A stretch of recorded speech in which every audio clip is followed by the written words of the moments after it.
My name is Shubham Kadlak and today is 3rd of August and today's topic is method and constructor chaining in Java.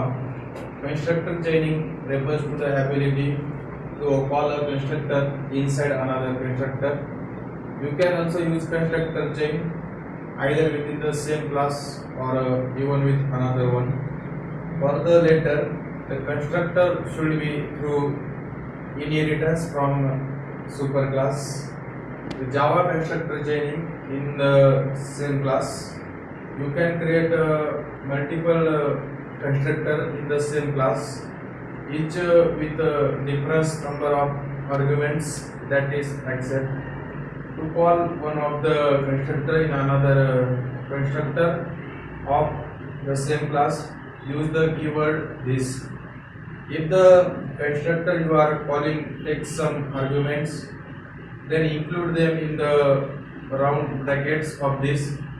It is important for you note when you this to call a constructor.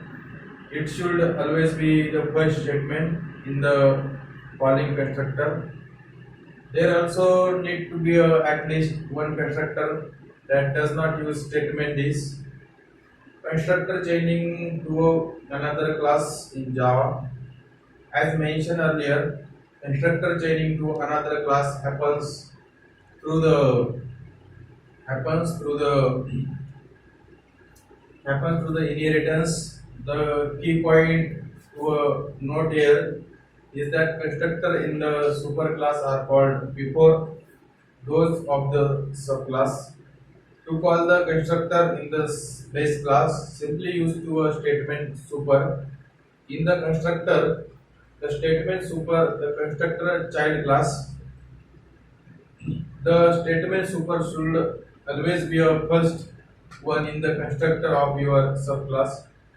See the method chaining is the practice of calling different method in a single line instead of calling other methods with the same object reference separately.